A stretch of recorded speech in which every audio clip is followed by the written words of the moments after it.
fo ko ni mogo jora ale ka jɔ yɔrɔ la ko a bɛ sa ko bɛ jate mun na bon alimami bɛ nin fɔ nin ye dabalikɛla de dabalikɛla fana ala ko kuranna ko ma kafara Sulaiman walakin sayatina kafaru yuallimuna an-nasa sihra ala ko Sulaiman ma kafiriya de a ko dabalikɛlaw de kafiriyara seytanew de kafiriyara n'u tun bɛ mɔgɔw la dɔnniya dabali la ala ko aya in kɔnɔ tuguni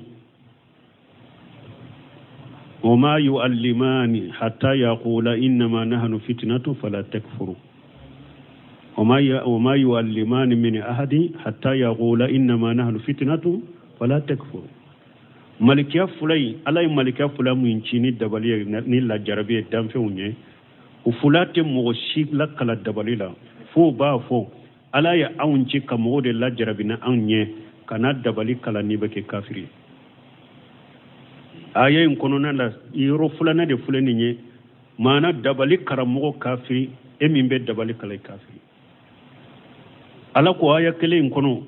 wala gad alimu laman istarahu ma lahu fil akhirati min qalaqi ala ko dabali kala wire yado ni mo ye dabali de suwanti ka ki ka bare la garan ni yoroti yala silama de be ke la garan ni yorota yawa ni yorote te mo mi nye la gara o ye kafiri de ولا يفلح ساهرون حيث أتى ولا يفلح ساهر حيث أتى ألا قد بالكلات غنياتك كسيروشي ولا مو بافو يدالا كو جو يرو كو على جو يرو ني جوراي كو يبسا ني ني دبالكلا فنا كافري دي ني او ميسيري ني مو be مو منو ني مو nyana ma wiye mو be dusukun tigi be nin tigila mogo kan ka bo place la de kata uhidi tigi de nyini ko ke almami o misiri la ni almami sugu ye dabali kala de ala ka jama kisu toroma aha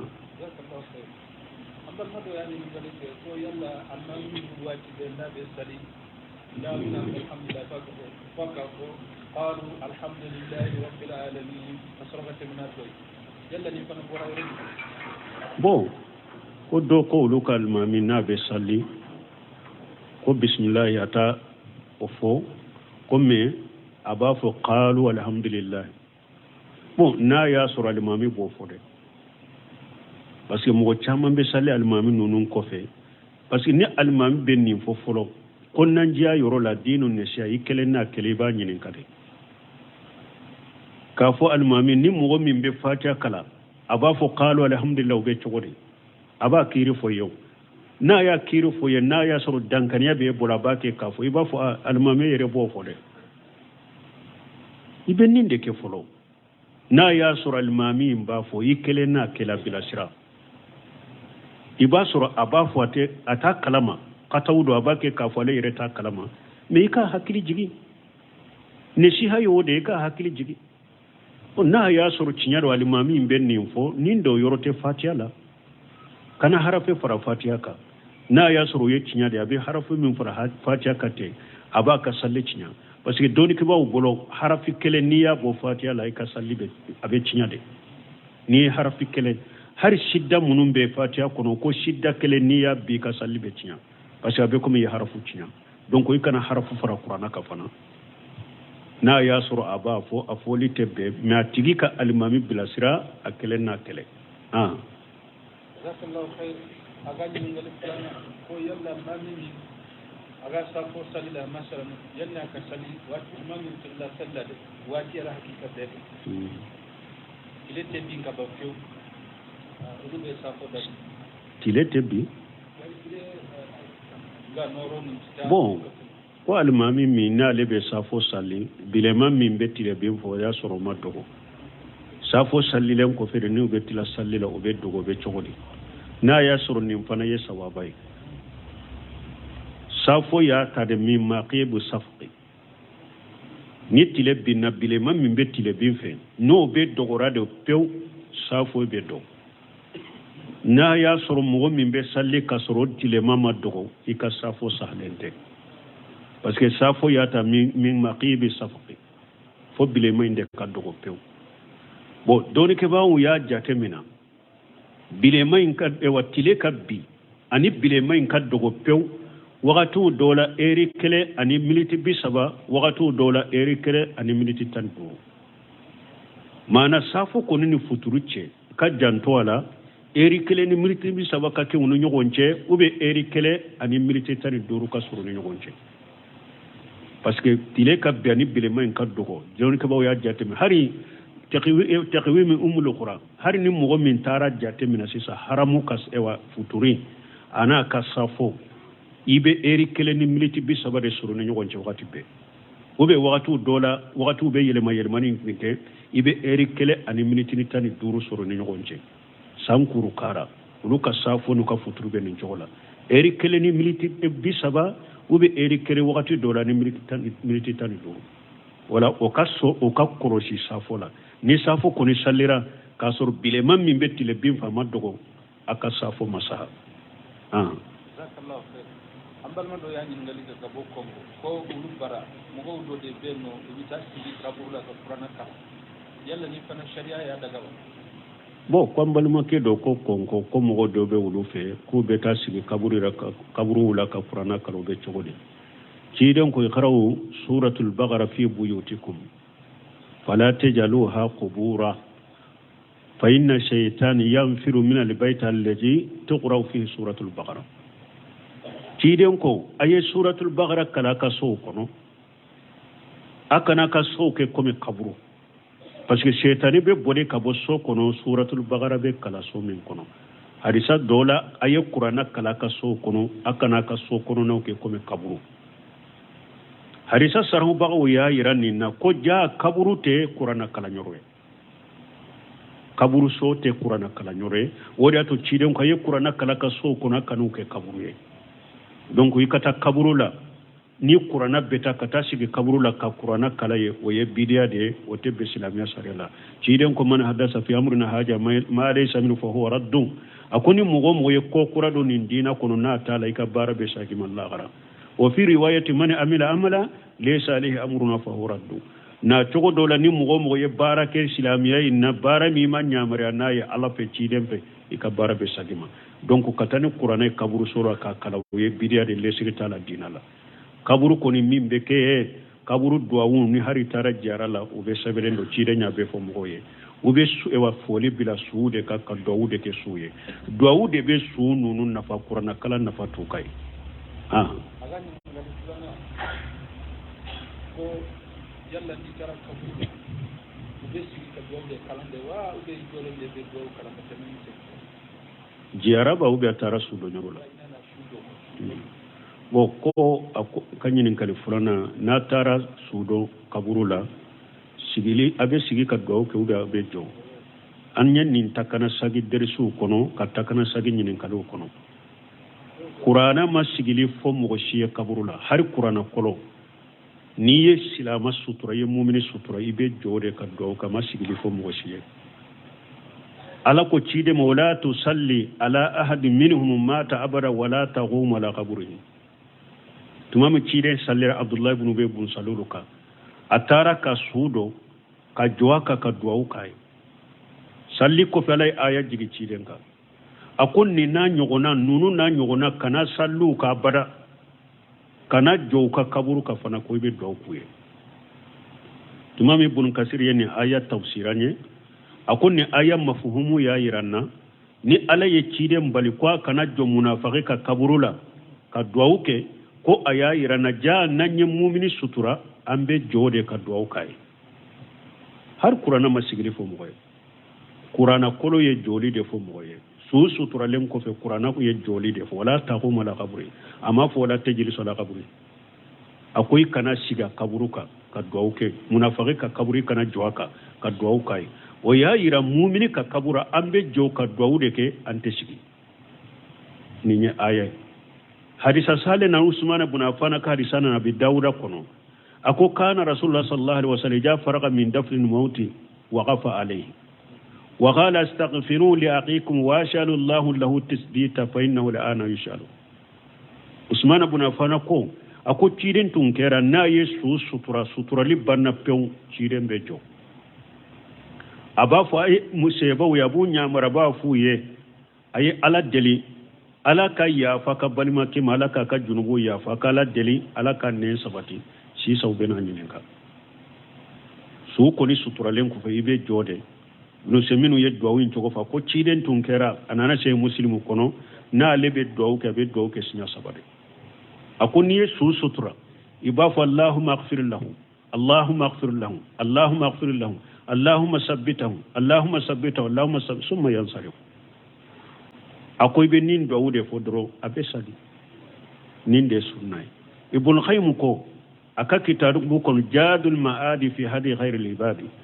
ako cide maddeli kashigi kaburu la abaraka do ke komi bi mo ba ke chokomi cide mo ke abada donc kata kaburu susu turalen ko fe kashigi ko be ayatul kursi kala ko be kulun nunun kala ko be do ke suye bidia do lesritala aw munun nyake abe junubu suraye bidia ke ate sunna fani foye ate se suma andi mo yamin koni ikal mo jorala ina na musari bon ko ambi mo jora ciren ta de la salafu do de la ko fo akoni mo ni ciren ta mi bo ko ala kana e wasa mo ko ni ala ye min fo qur'ana ko ciden ye min fo ye sunna min fo ye ni o ma mo wasa yi jora wala ala kana e wasa kan yana ma yakon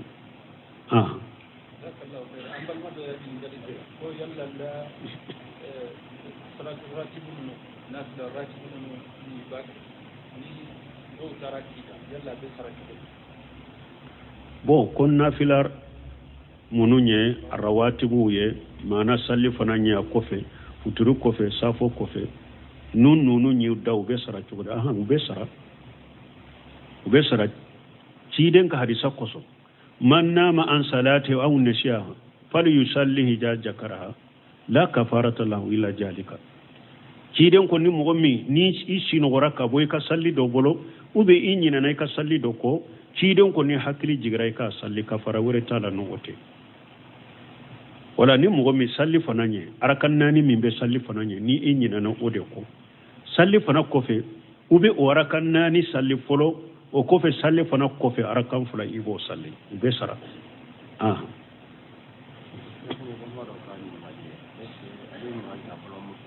dot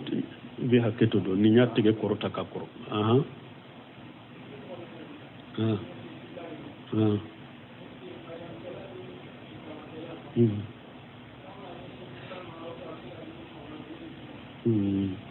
bon koni mo be salli aba nyesi kibla dema mais minni ajani ke bagay ani salli jobo be nyesi mi o ajani ke baga ni aya soro mikrote jama be yoromi na ya soro misiri de lo be ajanu ke misiri sanfe dugu be fambe mo chama be misiri yoromi abanye so yoro de ka salli wole pour salli wole kasuma na ya soro dewa dugu koro misiri bede dugu be misiri tile binya fandela bon na le ya nyesi koro maka salli wole mikrote munum ba ko fe ba mewa aba nyesi jama de ma ka salli wole mais na ya soro ko man kam misiru fule chokomi ni koro be misiru fambe donc ni be salli wole ki nyesi koro ma ate ko mi wajibi do ikade ate ko mi wajibi do ika mais fen kanune do ni ba ke ki nyesi koro ma ka wole ube ni ba jo ibe nyesi koro ma ka wole e ka salli jo la woyede anya fo chokomi ni mi koro be misiru la anyuma ikinye shi koronde ma ka salli wele ni ba korota parce que ni korota ko ni be ke ba soro a jora salli de lari aba fi kana salli de ke ibi nye shi koroma ka salli jo na ya soro mikrobe misirula mais ni mikrote misirula jama be yoro mi hari salli korota hari salli joli ibi nye shi jama de ma puru kame mo be yoro mi be nye shi de ma puru kame ne mikro ko min fulen ne wode yato la hala bela mo bo nye shi koroma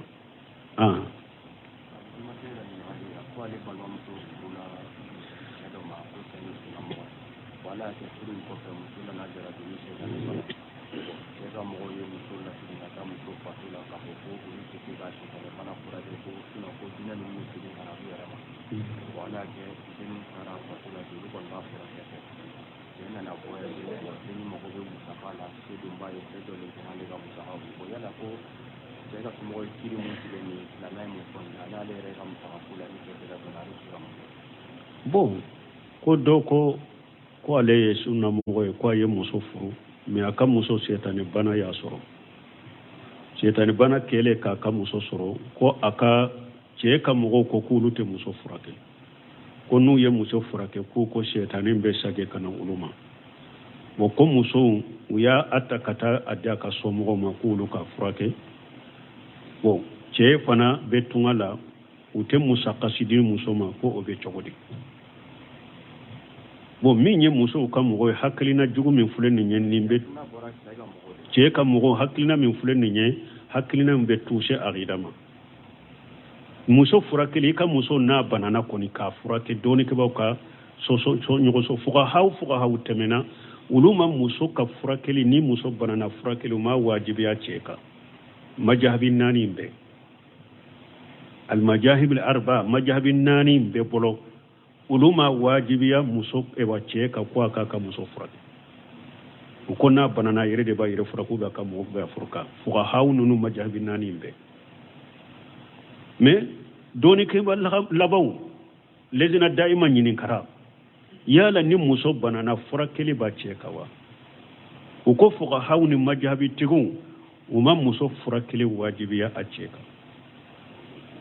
ukomme abedo aya de kono wa shiruhunna bil ma'ruf ala ko aya ka muso je nyonya ni nyumaye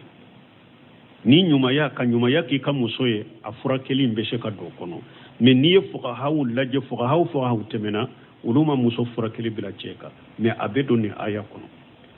me ulama ul muasirina an ka doni ke bagal laba undobe doni ke ba do ye kitabu dila nin ka nyina na togola ale ko ewa muso ka wajibi ewa furakeli ambe wakati minna wajibi do ika muso na banana na ika furake wajibi do ako munna ko pasike fuka ha folo munun temena nulu ko wajibi tu a wajibi len tika ikika muso furakeli fule an bolo chogo mi sisa furakeli tunte wulu bola o wakati la doni ke baka folo ka wakati la ni furakeli sugu tunte hara nyere demisenu furakeli ni docteur la so min tuleni atunte furakeli tunte ulutile la ni chogola me ako sisa bana furakeli farala komin nafaqati de ka kera komin nafaqati de bana furakeli ni woro nasiru kera komin na songoni nafaqati de sisa eleman ka hada madon kam mako diro la furakeli la ako ola chogodi amba fo e ka furumuso sunu tileben ini mimbe nyogonka abika ewa bara ukiye idon bado togodi amba fo no banana obe nguna har ispirine ba fo nete se ka sa ya pasike ka ewa furakeli ne ka wajiba ko be se ka famu togodi ko te se ka famu me ala kulli hali muashirina do yake wajibi ki ka muso furake do ko har ni wajibi te ni don ke ba folo ma wajibi lejina daima ko be do ayen kono washiruhunna bil ma'ruf aya ka muso jonyo gona ni nyumaye donc ni muso bonana muso ewa cheka mogon awde kanka muso akanka furake doni ke ba labo ndo bolo wajibi do akaka furake doni ke ba o chama bolo har ni wajibi taka nyuma ya ni je nyogo nyuma ya aka furake wode kany donc che mo ka muso furake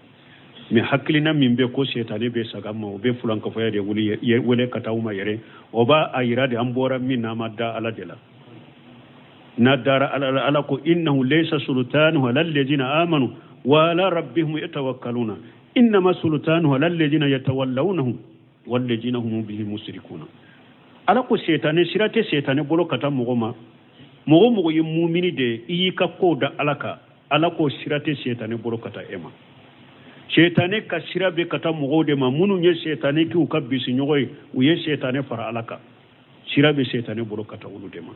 ne mu'mini nyuma yaka ko da alaka sirate setane bolo katoma o hakilina sugu min fule ne nyamo ka nunun boy ka hakila ka fonte setane ewa bara e setane ewa bana nta furake setane banemma ni hakilina boy ewa i hakilila ni man ni hakina boy hakilila e ye fenwore fara alaka de ko obe tora sama kanima obe ewa tora sama kanima ube do ini herace ye fe ngore fara ala kan ni aqida juguye ayen ni mbo ka haklila donc furakele anyuma ye munyi aya furake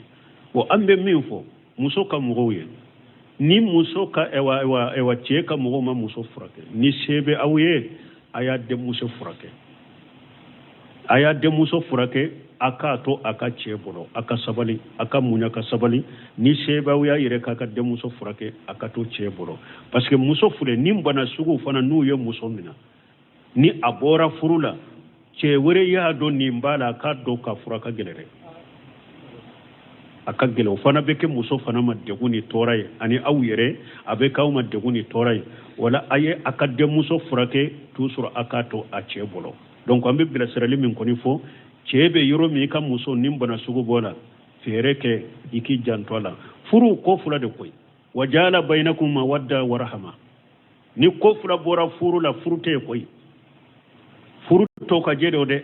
ala ko furu nyogo ma fula ni ala ye nyogon kanu de bilani nyogon ce anyi hinna nema aka nyogon kanu ode ye furu yo koy imuso akana kanu bi dusukun kono fula na dafa ika hinna la ika nema ka ika furake na sebiye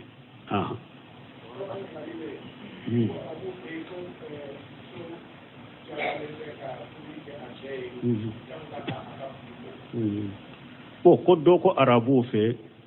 muso jako lente aka toblika che uba ka finuko arabu ye dinat arabu be jonno fe cide ante kuma de la tarabu kala dala de la be ciden ka risa sahdaw dela bul qaymu yenni ba hasun nyana make parce que be fuqa hawu do fana bolo har fiqu tigu do bolo comme muso nu ya furu ko foyte aleka fonni dilan konti aba haketo ka cere ka dilan dila ani ka masiri ceye ani dilan ko katemana ce ni ko de baka me minye tuguli ani ka barake ce ko ta ko te kuma sahalanya de ciden ka furmuso tumbe baraka yede ciden ka furmuso ulude kabbo ulude kortaleno ulude kanyi katime jiyan ka muso beka ulude baleri be ulude katime jiyan ka muso beka ciden ka furmuso utumbe baraka yede ube aka salli juuta kadama hari dondola ka to ite kafura kwamba shetu mako tapita kadide ako haidu de be nale nebe haidu la da ko haika haidu ti tegela koy ciden ka nyere ka furmuso tumbe barake ayde ewa ciden de muso tumbe barake ali ibn abi talib ciden de muso fatumata nana ciden ma ko ewa bara ya lesheke ko aka ani jommina no munumbe bo jahadu yorola aka jom muso do dale maka bara ko anana ciden ka soko na ma ciden surayen ba shi to sero aye chief an ba shi to ko ifate nana nan ba fu ciden nale fatuma ta ire sagira kana kaka chifo ciden ko fatuma mata ko shiralanya kata barake ce amma barake den di fatuma ta ma ako shiralanya ikata barake kace me yalan ka fendo fo yini kace ako ke susu na bedda ko sama barake denyewa oko ho ako subhanallahi alhamdulillah wala ilaha illallah wallahu akbar ka fu sinya bisaba aninani na bedda akako sinya subhanal bisabani sabal alhamdulillah bisabani sabal allah akbar bisabani sabal na bedda suwo suwa kan ninfo nin kawsa uma barake denye taw ali ibn abi talib ko depuis ci denye ninfo aleye ko ale man nin to hari sukele o ko har yomo sifini dommi itumbe jahar yorlo usuya ka ko haro su ale yake shahidu ye munye ci den ko fatima ta ma ko sira lanye ta barake ka je amma barake denda ma asma'u atumbe barake akache ale kache so de tumba bolo asma'u de tumbe e wasoyi atumbe choyi e wan enkorola furakede ale beta soyi mi ale de be dumuni ta kabila soyi nkoro ache ka e wan nago foro abe fo madina ko fela de la asma'u beta tamaro kolo tomo ka do minan kono ka nyu kana nae ka do soyi nkoro dondo la chide nyere ani sebo temena asma bint abubakar amba shetu balma musoro utemena na sirala tamaro ewa doni tamaro kolo doni ba a kunkolo la asegena unale ama chide nyere hinala la chide nyaka nyame bire ko akayela kofe a ko ayi ko ciden ma a ko ale maloyara ciden ni cɛ groupe de bɛ ɲɔgɔn fɛ ale maloyara ka yɛlɛ ciden kɔfɛ bon ko ani fana ale hakili jiginna a cɛ juberi a ka kɛlɛya la o de y'a to ko ale ka cɛ bɛ kɛlɛya kojugu ko a ma yɛlɛ ciden kɔfɛ mun na ale madina a ko a cɛ ma ko ciden yɛrɛ ni jama tɛmɛna ne ka bi koyi n ka tamaro kolominan bi n kunkolo ciden y'a ka ɲaamɛ biri ko ne ka yɛlɛ kɔfɛ ma sɔn a ko mun na i ma yɛrɛ ciden kɔfɛ ni tun yɛrɛla ciden kɔfɛ o lafiya o de ka di n ye i b'o lafiya min sɔrɔ ka di n ye ni tamaro kolo in bɛ i kunkolo la kana ko n hakili jiginna i ka kɛlɛya in de la dɛ a ko ni ne bɛ kɛlɛya n bɛ kɛlɛya ciden fana la sahidu ye mun ye ciden m'a fɔ asumawu ye k'a fɔ baara t'i kan a m'a fɔ a cɛ fana ye a bɔ nin baara la baara t'a kan mais abubakar yɛrɛ de y'a lajɛ tuma min a denmuso bɛ nin baaraw kɛ baara gɛlɛnw kɛ k'o kɛ kɔfɛ abubakar yɛrɛ jɔnmuso dɔ ta a ka jɔnmuso la k'a d'a ma ko a ka asumawu ka baaraw kɛ mais ciden m'a fɔ a cɛ ye ko e ba baara t'i ka muso kan a m'a fɔ muso fana ye ko i cɛ bɛ bila nin na a ma wajibi kan donc kuma sale bun khaymu kuma nin fana la ka tente kosɛbɛ jadin ma'adi fi hadi khairul ibadi a ko wajibi ye min ye kuma sale ye min ye muso ni furula cɛ ma wajibilen de bi ka i ka cɛ ka baaraw kɛ a ka tobili na ka furaw na k'a ka finiw ko o wajibilen de bi ka ni arabu min y'a ka laada u ka laada b'a bolo mais ciden ka taa sira tɛ silamɛya sariya tɛ subhanakallahumma rabbana bihamdika ashhadu an la ilaha illa anta astaghfiruka wa atubu ilayk fo ko ni mɔgɔ o mɔgɔ jɔra ale ka jɔyɔrɔ la ko a bɛ sa ko o bɛ jate mun na bon alimami bɛ nin fɔ nin ye dabalikɛla de dabalikɛla fana ala ko kuranna ko ma kafara Sulaiman walakinni sayatina kafaru yuallimuna an-nasa sihra ala ko Sulaiman ma kafiriya de a ko dabalikɛlaw de kafiriyara seytanew de kafiriyara n'u tun bɛ mɔgɔw la dɔnniya dabali la ala ko aya in kɔnɔ tuguni وما يعلمان حتى يقولا إنما نحن فتنة فلا تكفروا وما يعلمان من أحد حتى يقولا إنما نحن فتنة فلا تكفروا ملكيا فلاي على ملكيا فلا من شيني دبلية نيلا جربية دام فيوني وفلات مغشيك لك على دبلية فو با فو على يا أونشي كمود لا جربنا أوني كنا دبلية كلا نيبك كافري aya in konona la yoro fulana de fulani nye mana dabali karamogo kafiri e min be dabali kala kafiri ala ko aya kele in kono wala gadi alimu laman istarahu ma lahu fil akhirati min qalaqi ala ko dabali kala wire yado ni mogo moye dabali de suwanti ka ki ka bare la garan ni yoroti yala silama de be ke la garan ni yorotaywa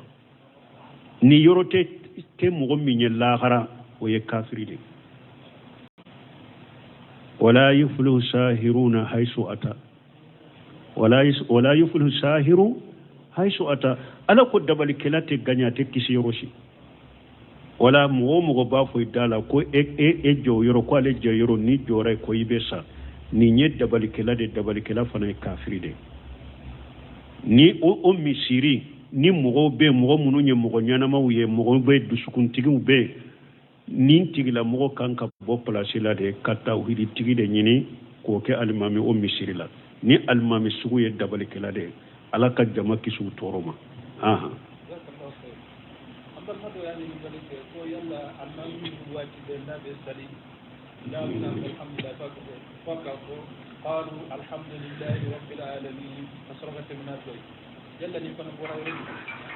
bon ko dɔ ko olu ka alimami n'a bɛ sali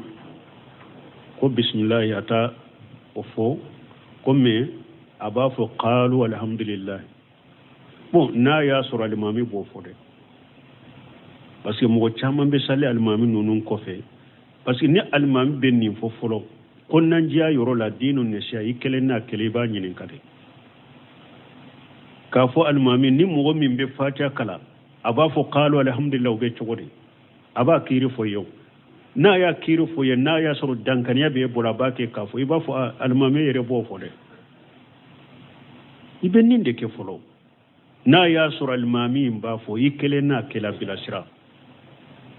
iba sura abafo ata kalama katawudo abake kafale ire ta kalama me ka hakili jigi ne shi hayo de ka hakili jigi na ya sura cinyaro almami benni fo nindo yorote fatiha la kana harafe fara fatiha ka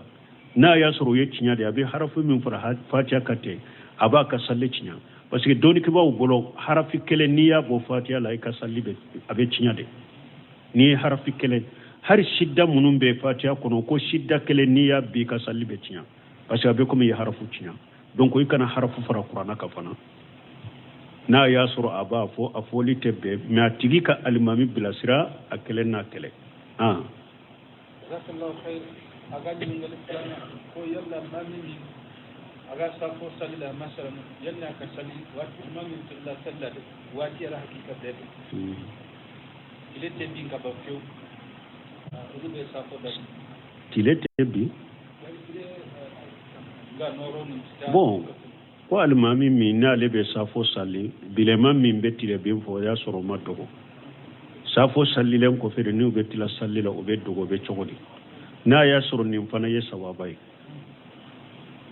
safo ya tade min maqibu safqi ni tile binna bilema min betile bin fe no be dogorade pew safo be do na ya soro mo min be salli ka soro tilema ma dogo ika safo sahlente parce que safo ya ta min maqibi safqi fo bilema inde ka dogo pew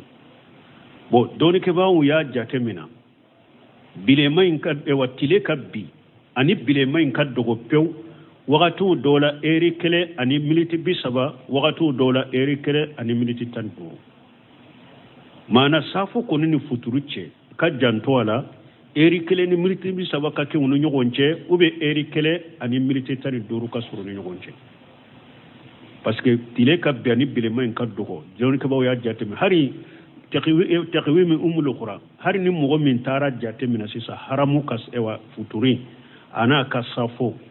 ibe eri kele ni militi bisaba de suru ni nyogonche wakati be ube wakatu dola wakatu be yelema ni nge ibe eri kele ani militi ni tani duru suru ni nyogonche sankuru kara luka safo nuka futuru be ni njola eri kele ni militi bisaba ube eri kele wakati dola ni militi tani duru wala okaso okakoroshi safo la ni safo koni salira kasor bilema min betile bimfa madogo aka safo masaha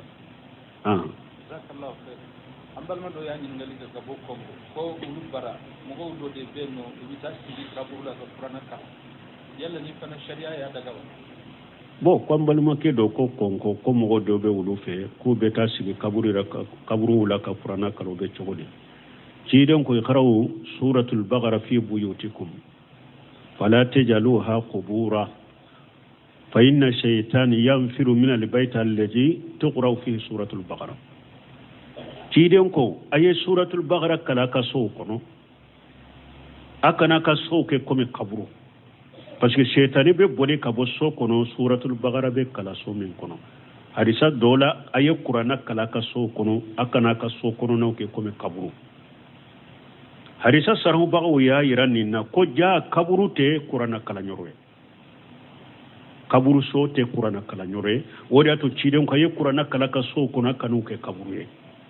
donc yikata kaburu la ni qur'ana beta kata sigi kaburu la ka qur'ana kala ye o ye bidia de o te be islamia sarela ciden ko man hadasa fi amrina haja ma laysa min fa huwa raddun akoni mugo ye ko qur'ado ni dina kono na taala ika barabe saki man la gara وفي رواية من عمل عملا ليس عليه أمرنا فهو رد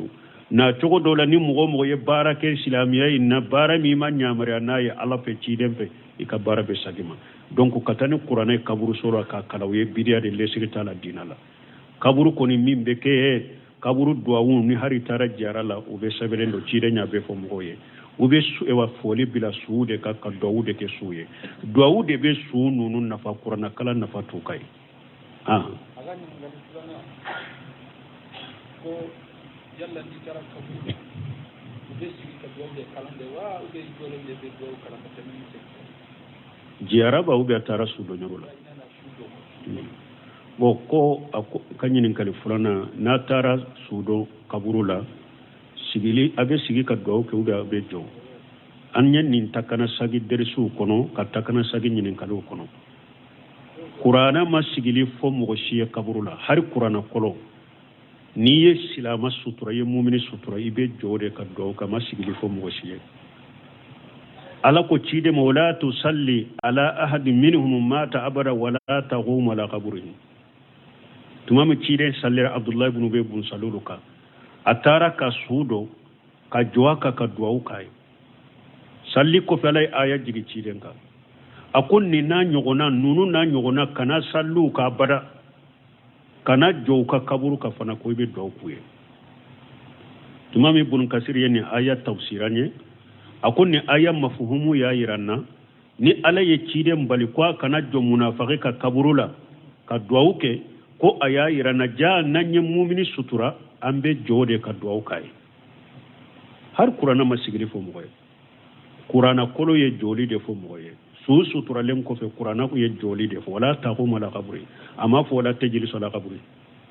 akoy kana siga kaburuka ka duwawu ke munafaqi ka kaburi kana joaka ka duwawu kai o ya yira mu'mini ka kabura ambe jo ka duwawu de ke ante sigi ni nya aya hadisa sale na usman ibn affan ka hadisa na abi dauda kono ako kana rasulullah sallallahu alaihi wasallam ja faraga min dafn mauti wa ghafa alayhi wa qala astaghfiru li aqikum wa shalu allah lahu tasbita fa innahu al'ana yushalu usman ibn affan ko ako ciiden tun kera na yesu sutura libanna pew ciiden bejo aba fo ay museba ya bunya maraba fu ye ay ala deli ala ka ya fa ka balima ki malaka ka junubu ya fa ka ala deli ala ka ne sabati si saw bena nyinenka su ko ni suturalen ko fe ibe jode no seminu ye do win to fa ko ciiden tun kera anana se muslimu kono na lebe do ke be do ke sinya sabade akuni yesu sutura ibafu allahumma aghfir lahu allahumma aghfir lahu allahumma aghfir lahu allahumma sabbitahu allahumma sabbitahu allahumma summa yansarif akoy be nin do wude fodro abesadi nin de sunnay ibn khaym ko aka kitabu bu kon jadul maadi fi hadi khair al ibadi ako cide maddeli kashigi kaburu la abaraka do ke komi bi mo ba ke chokomi cide mo ke abada donc kata kaburu sutura len ko fe kashigi ko be ayatul kursi kala ko be kulun nunun kala ko be do ke suye bidia do lesri tala aw munun nyake abe junubu sura ye bidia ke ate sunna fani foye ate se suma